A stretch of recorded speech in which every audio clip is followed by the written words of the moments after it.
Salut les amis, c'est PKLN, j'espère que vous avez la forme. Aujourd'hui on se refait une analyse Bitcoin, on va voir un petit peu comment la structure s'est développée par rapport à ce qu'on a analysé la dernière fois. Et donc on a bien avancé dans cette structure, donc on va regarder ça ensemble et voir à quoi s'attendre pour la suite. Avant ça, si t'es toujours pas abonné, je t'invite à le faire, un petit pouce bleu ça fait super plaisir et ça soutient mon taf. Et allez, suis-moi, c'est parti.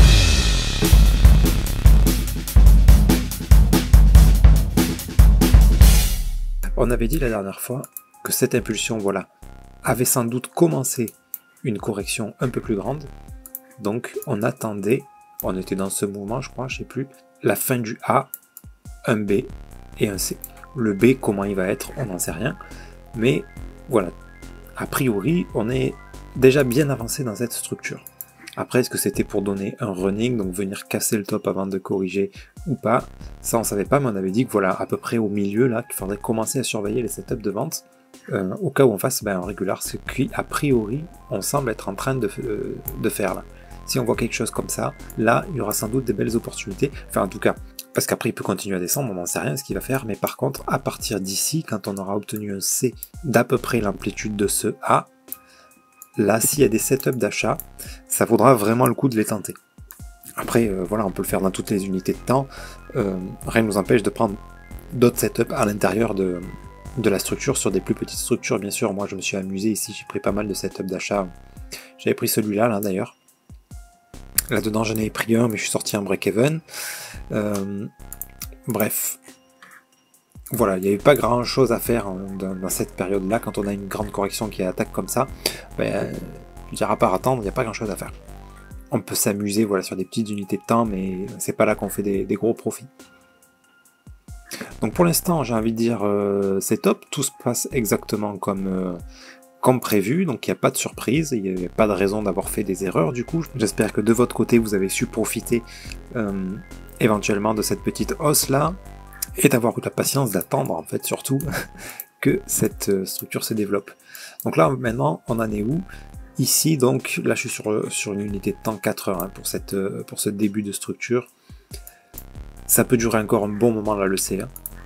Si on est dans le C, même le B, si ça se trouve, il n'est même pas terminé encore. Oui, on a eu ça, ça. Si ça se trouve, on va encore monter pour nous donner le C un peu plus tard. Ça reste possible, ça. Donc là, je vais rester attentif. Et en petite unité de temps, moi, je m'amuse de temps en temps, voilà, à prendre des setups que je vois. Hein. Et puis voilà, bon, le 1 minute, vaut mieux éviter quand même. Même si ça m'arrive de le faire, c'est plus pour m'amuser. Pour le coup, en général, ça se valide aussi de la même façon, mais là, il faut rester vraiment devant l'écran. Dès qu'on obtient un setup, hop, tout de suite le break-even. Ça, il faut le faire quand on a le temps. En plus petite unité de temps, là, est-ce que j'ai quelque chose quand même? Ouais, j'ai pas grand-chose. J'ai pas grand-chose. Tac, ça, on attend que le mouvement s'épuise un peu, et après, on pourra espérer peut-être une petite hausse pour un mouvement B et C, là. Parce que, je répète encore une fois, chaque mouvement se décompose en plusieurs mouvements, bien sûr, hein. Selon l'unité de temps. Quand en 4 heures, on attend un A, B, C, notre A déjà il s'est décomposé en plusieurs mouvements ici. Il y a eu ça, ça, ça. Vous voyez, ça fait plusieurs vagues. Donc ici, notre C, si c'est bien ça qu'on a entamé, si c'est ça qu'on a entamé, il devra venir casser ce plus bas là. Hein. Donc si c'est bien ça qu'on a entamé, voilà, c'est pas impossible qu'on ait une montée comme ça pour venir encore descendre. Et le tout nous donnera un plus grand A, B, C. Bon ça, voilà, pour ceux qui suivent la chaîne, vous commencez à avoir l'habitude de tout ça. Et pour ceux qui sont perdus dans les figures que j'annonce, bien sûr, pensez à regarder dans la description de la vidéo, j'ai mis les liens vers les vidéos qui expliquent tout ça. Ok, en plus petite unité de temps, qu'est-ce que j'attends? Ben, ce que je vous ai dit là, c'est-à-dire éventuellement correction et que ça descende encore. Voilà. Si jamais notre structure là, on est sur la fin du B, ben, on devrait avoir un C qui fait à peu près cette taille. À peu près. Maintenant, je rappelle quand même qu'il y a une autre figure qui existe, au cas où, hein, parce que là, si on a un super beau setup d'achat, ça coûte rien de le tenter, bien sûr. Hein. Avec les break-even, hein, parce que là, on sait qu'on risque ça. Donc, attention, on met bien les break-even. Et par contre, on peut très bien nous donner ici, attendez, on va enlever tout ça, on peut très bien avoir ici un contracting. Et ça, c'est aussi, en fait, c'est un regular flat pas terminé, quoi. Ça arrive des fois. Il suffit qu'il y ait une bonne news, quelque chose qui casse le move baissier, là, et ça peut repartir à la hausse aussi. Pour moi, cette structure est trop courte. Je pense qu'elle va se développer encore. Hein. je pense qu'elle va se développer encore, soit pour continuer notre B, venir encore une fois casser le plus haut et nous donner le C plus tard, soit notre C qui peut traîner, tac, descendre tout doucement comme ça, avant de repartir. Soit l'un, soit l'autre, mais c'est beaucoup trop court comme correction ça. Pour ce mouvement-là, c'est beaucoup trop court. On attend quelque chose qui ressemble plus à ça, là. De cette amplitude-là. Ok. Là, si ça venait à monter tout de suite, je pense que ça serait pas encore la correction de l'impulsion et on devra s'attendre à une plus grosse correction plus tard. Si jamais on venait à monter comme ça. Bon là, ça me paraît peu probable. Là, l'impulsion est assez agressive. Je pense qu'on va y aller pour quelque chose comme ça, quoi. Qui va traîner un petit moment, et ensuite repartir à la hausse. Voilà, je pense plutôt à ça. Bref, dans tous les cas, ça va nous laisser, si c'est ça qui se passe, en tout cas, ça va vraiment nous laisser le temps de repérer les setups d'achat, et de faire ça tranquillement. Après, quand il y a des mouvements très agressifs comme ça, comme on a pu avoir ici, voilà, il faut pas se mentir, hein, c'est pas anticipable les choses comme ça. Quand on a une montée comme ça, boum, en 10 minutes ça tombe, enfin j'exagère, peut-être à 1 heure ça tombe comme ça, et puis quelques heures après on a recorrigé toute l'impulsion. Bon, ça on peut pas l'anticiper les choses comme ça.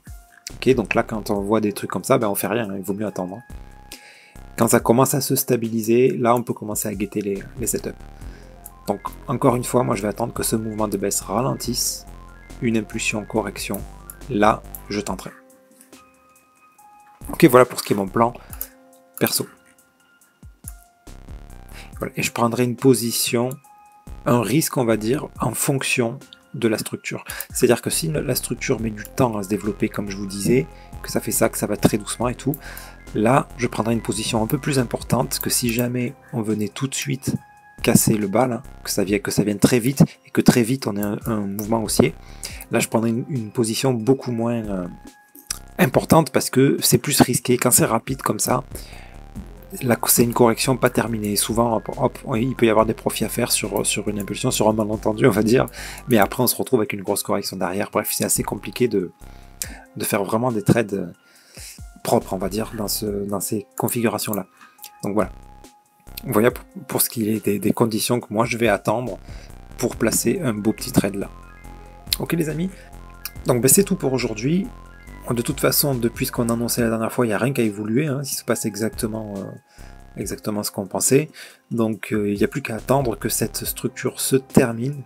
Et là, il y aura sans doute des belles opportunités. En attendant, si on voit des setups, comme d'habitude, en plus petite unité de temps, ça se tente. Avec les break-even, toujours avec la technique, ça c'est hyper important. Voilà, pour pas se retrouver sur des mouvements qui vont liquider nos positions, quoi. Donc sur ce les amis, je vous souhaite une excellente nuit et je vous dis à très bientôt. C'était PKLN, merci.